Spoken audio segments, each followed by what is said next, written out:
Even the Federal Reserve is admitting that more than 1 million Americans could lose their jobs soon. This is by Michael Snyder. How would you feel if 1 million Americans lost their jobs? Would you consider that to be a pretty catastrophic event for the economy? Well, as you'll see soon, even the Federal Reserve is projecting that more than 1 million Americans could lose their jobs in the months ahead. Needless to say, the Fed projections are usually wildly optimistic. So what will the real number be? Ultimately, I think that things are going to be far worse than most of the experts would dare to imagine right now. According to Challenger, Gray, and Christmas, the number of layoffs during the first 3 months of this year was 396% higher than the number of layoffs during the same period in 2022. A tremendous amount of negative momentum has been building up, and there's a whole lot of fear out there. Fear of what could happen to PacWest drove their stock price 22% lower on Thursday. Overall, PacWest is now down close to 80% so far in 2023. Shares of PacWest were under pressure once again Thursday after the struggling regional bank said that deposit outflows resumed in the first week of May. The stock dropped 22.7%, furthering extended its recent declines, and PacWest shares have now fallen more than 50% this month and nearly 80% for the year. The only reason why PacWest stock price is falling so rapidly is because it's getting a lot of media attention. If you look closely at the numbers, PacWest really is not that much different from hundreds of other regional banks that are essentially insolvent at this point. And as I keep telling my readers, when banks get into trouble, they start getting really tight with their money, and that's already happening all over the country. It was already difficult for businesses and households to borrow money earlier this year, but after the collapse of 3 U.S. regional banks and a cascade of rate hikes by the Federal Reserve, getting money has become a little harder. More lenders have stiffened their standards in the wake of increasing turmoil within the banking sector, according to the Federal Reserve's quarterly Senior Loan Officer Opinion Survey, SLOOS, released on Monday. Survey respondents attributed the changes in leading standards to economic uncertainty, a reduced appetite for risk, deterioration in collateral values, and broader concerns about banks' funding costs and liquidity positions, according to the Federal report and the Federal Reserve report. Additionally, lenders reported that they expect to tighten standards across all loan categories for the remainder of this year, citing the above concerns as well as customer withdrawals.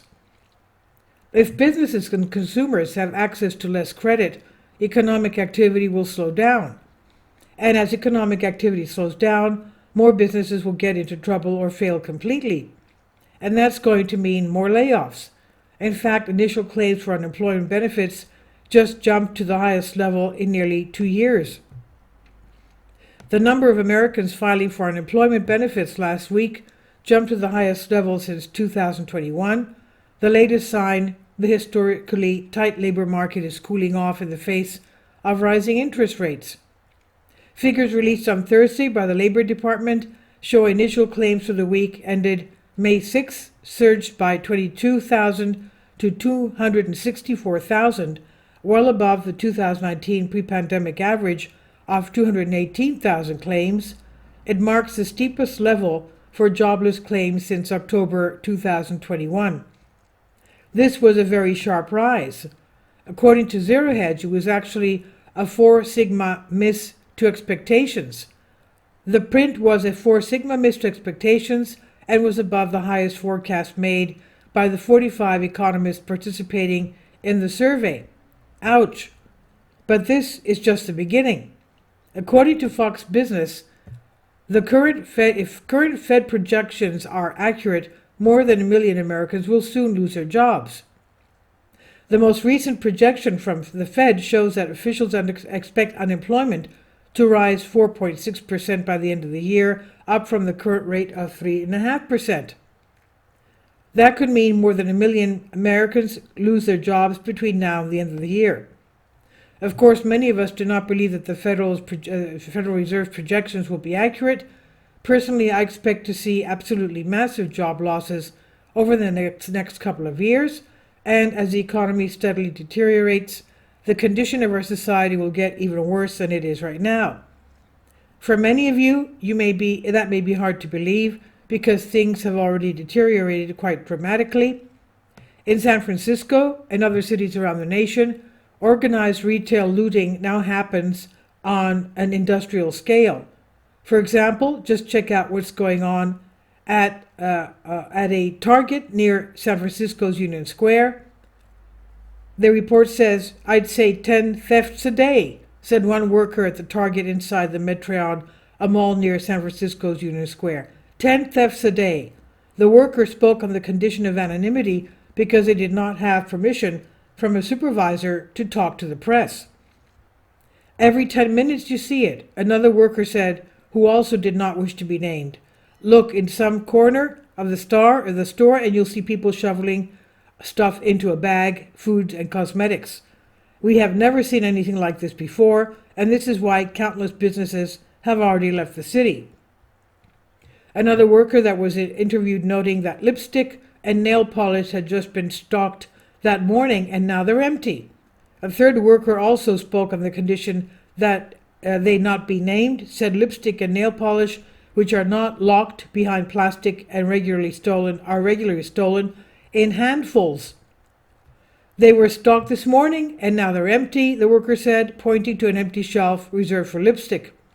Another worker said food and diapers are commonly stolen.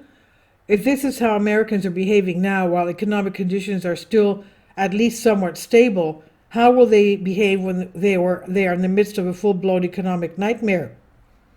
Our relatively strong economy has been the only thing that has kept our nation from descending into complete and utter chaos. Once our economic strength is crippled, things are going to get really frightening. So let's just hope for the best, but let's also get prepared for the worst. This is by Michael Snyder. He says about the author, "My name is Michael, and my brand new book is titled End Times, now available on Amazon. In addition to my new book, I've written 6 other books that are available on Amazon, including 7-Year Apocalypse, Lost Prophecies of the Future of America, The Beginning of the End, and Living a Life That Really Matters, Commissions Earned. When you purchase any of these books, you help to support the work that I'm doing. And one way that you can really help is by sending copies as gifts to family and friends. Time is short and I need help getting these warnings into the hands of as many people as possible. I've also started a brand new Substack newsletter, and I encourage you to subscribe so that you won't miss any of my articles. I have published thousands of articles on the Economic Collapse blog, End of the American Dream, and The Most Important News, and the articles that I publish on those sites are published on dozens of other prominent websites all over the globe. I always freely and happily allow others to republish my articles on their own websites, but I also ask that they include this about the author section with each article. The material containing this article is for general information purposes only, and readers should consult licensed professionals before making any legal, business, financial, or health decisions. I encourage you to follow me on social media, Facebook and Twitter, and any way that you can share these articles with others is definitely a great help. These are such troubled times and people need hope.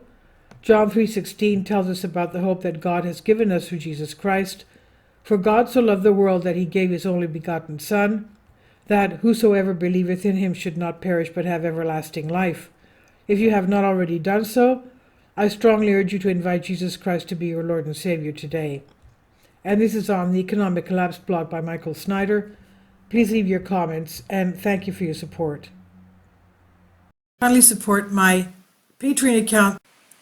The daily posts are 5 videos daily, and they are totally different from what I have on my YouTube channel. Thank you so much for your support, and that you find all my content so interesting. You'll find the Patreon account details in the description box below.